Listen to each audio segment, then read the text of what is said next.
देखिए, इस वक्त मुरादाबाद का एक बहुत ही बर्निंग टॉपिक है। रामगंगा बैंक के किनारे एक बहुत बड़ी आबादी है, तकरीबन 1-1.5 लाख की आबादी है और उसको हटाने के आदेश की अफवाह है और कोशिश भी है और नोटिस भी आ रहे हैं। कमिश्नर साहब से हम इसी मसले में मिले थे कि वो बहुत गरीब लोग रहते हैं वहाँ और बेरोज़गार हैं, विधवाएं हैं और उनका कोई सहारा नहीं है, बेसहारा हैं सब लोग। उनके लिए कुछ न कुछ सोचिए। कमिश्नर साहब ने हमें इस बात का आश्वासन दिया है और उन्होंने कहा है कि रामगंगा की मध्य धारा से 150 मीटर तक अगर कोई मकान आता है तो उसे हम हटाएंगे, कोई दुकान आती है उसे हटाएंगे। लेकिन हमने उनसे इस बात का आग्रह करा कि साहब ये लोग कहाँ जाएंगे और इनको रिहेबिलिटेट करा जाए। तो कमिश्नर साहब ने कहा मैं किसी भी इंसान को बेघर नहीं करूँगा और किसी भी इंसान को बेरोज़गार नहीं करूँगा। घर भी उनको दिए जाएंगे, अगर किसी की दुकान है तो वो भी उसको दी जाएगी। लोग परेशान होने की ज़रूरत नहीं है। हमारे प्रशासन का रवैया बहुत उदार भी है और गरीबों की हमदर्दी का भी है और ख़ास तौर से कमिश्नर साहब का, जो वो गरीबों के बारे में बहुत सोचते हैं। इसलिए पैनिकी ना हो, परेशान ना हो और टेंशन ना करें। हमारी उनसे ये बात हुई और उसके अलावा हमने कुछ 2-3 समस्याएं और रखी हैं, जिसमें जो ढेला नदी का पुल है काशीपुर मार्ग के ऊपर 4 लेन हो रहा है। हमारी नितिन गडकरी जी से ही बात हुई थी, पार्लियामेंट में हमने उठाया तो उन्होंने कहा था हम जब बना देंगे दूसरा पुल, लेकिन उसमें टाइम लगेगा, 4-5 साल लग जाएंगे। तो हमने ये आग्रह करा है कमिश्नर साहब से कि साइड में जैसे पहले 4 बम्बे डाल के रोड चलाई थी जब बरसात ना हो, तो अगर हम साइड में खड़ंजा डाल के बम्बे डाल दें तो एक तरफ का ट्रैफिक इधर से चला जाएगा, दूसरी का इधर से आ जाएगा, 2-2 3-3 घंटे का जाम ख़त्म हो जाएगा। दूसरी समस्या जो मुंडा पांडे सेफनी मार्ग है वो बिल्कुल ख़त्म सा हो गया है, उसके कंस्ट्रक्शन के लिए बात करी है और उसके लिए भी कमिश्नर साहब ने कहा है कि हम इसको इंक्वायरी करा के इसको कराएंगे।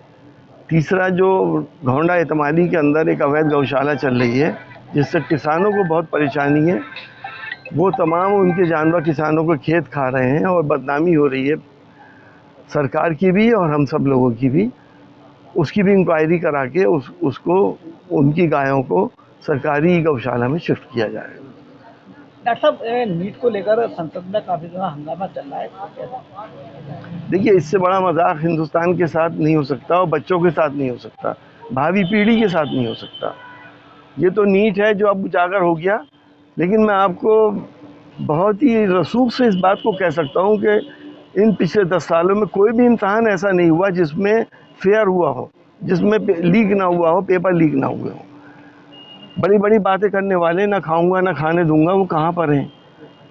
कितने करोड़ों अरबों रुपए का घोटाले हुए हैं। ये 24,000 बच्चा बैठा है और 4,000 हर बच्चे की फीस थी। आप हिसाब लगा लिए क्या हुआ। और फिर सबसे ज़्यादा उनके भविष्य का सवाल है। 720 में 720 नंबर 67 स्टूडेंट के और 718 नंबर कैसे आ गए? अगर एक क्वेश्चन गलत हुआ है तो उसके 4 नंबर कटते हैं और एक माइनस कटता तो 5 कटते हैं, तो 715 होते। 718 कैसे आ गए या 714 कैसे आ गए? ओपन घोटाला है।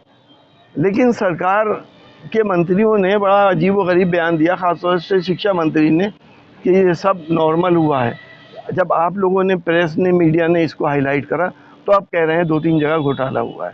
हिंदुस्तान के किसी भी एक कोने में अगर कोई पेपर लीक होता है तो विद इन मिनट्स पूरे हिंदुस्तान में वो वायरल हो सकता है। इस परीक्षा को तुरंत निरस्त करा जाए और इसकी दोबारा परीक्षा हो। डॉक्टर साहब, चुनाव शांतिपूर्ण संपन्न हो गए, लेकिन लिंचिंग की कई घटनाएं हो रही हैं लगातार, तो क्या कुछ कहेंगे सरकार को? देखिए, बीजेपी हताश है, निराश है। बीजेपी का एजेंडा है कैसे हिंदू मुसलमान करके देश के वासियों को लड़ाया जाए, इनके प्यार मोहब्बत को ख़त्म किया जाए और वोट पोलराइज किया जाए। आपने प्रधानमंत्री जी के भी बयान सुने होंगे आखिर में, कभी ज़्यादा बच्चे पैदा करने वाले, कभी मंगलसूत्र, क्या क्या। ये एक प्रधानमंत्री को शोभा नहीं देती इस तरह की बातें। लेकिन फिर भी हमारे हिंदू भाइयों ने इसका कोई असर नहीं लिया। हिंदू भाइयों में और मुस्लिम भाइयों में बहुत ज़बरदस्त प्यार मोहब्बत और इत्तेहाद है। वो इन चीज़ों के चक्कर में अब नहीं आ सकते और अब काट की हांडी बार बार नहीं चढ़ेगी। अभी खिसियाट हो रही है। दो मौलानाओं का मर्डर हो गया, एक मुरादाबाद में भी हुआ है।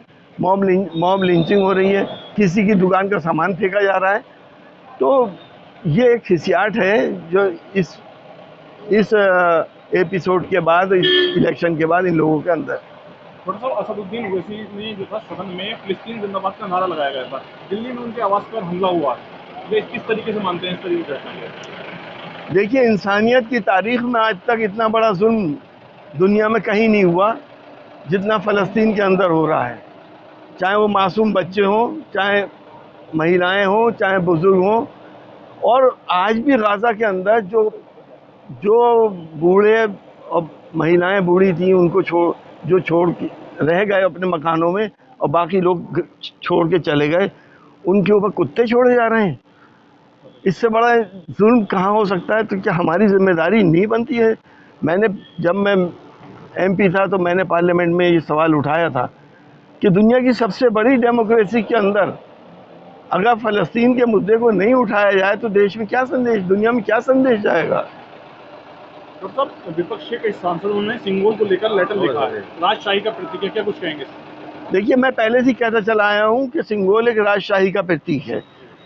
अब लोकतंत्र है, अब राजशाही नहीं है। उस वक्त राजशाही में डेमोक्रेसी नहीं थी, सामाजिक न्याय नहीं था, सामाजिक स्वतंत्रता नहीं थी। सिंगोल उसका प्रतीक है।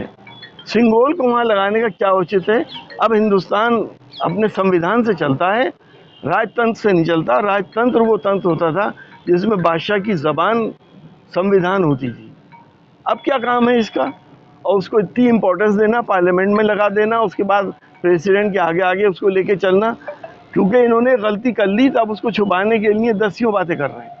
भाजपा के कई नेताओं ने ये बयान दिया था कि मुसलमानों के वोट की जरूरत नहीं है, लेकिन उसके बावजूद जो परिणाम सबके सामने आया तो मुसलमानों के वोट को लेकर कई बयान नेताओं के द्वारा दिए जा रहे हैं, क्या कुछ कहेंगे? देखिए, मुस्लिम वोट की सबको ज़रूरत है। कोई ऐसी पार्टी नहीं है जिसको ज़रूरत ना हो। अब उन्होंने ये बयान दिया था, उन्होंने ये भी बयान दिया था कि अब RSS की भी सपोर्ट की ज़रूरत नहीं है, हम सक्षम हैं चुनाव के लिए। ये दर्शाता है कि आपके अंदर कितनी एरोगेंस और कितना गुरूर आपके अंदर आ गया है। और जब गुरूर इंसान को हो जाता है, ओवर कॉन्फिडेंस होता है, तो यही हशर होता है जो हुआ। अगर EVM टेम्पर्ड नहीं होती तो आज सरकार इंडिया गठबंधन की होती।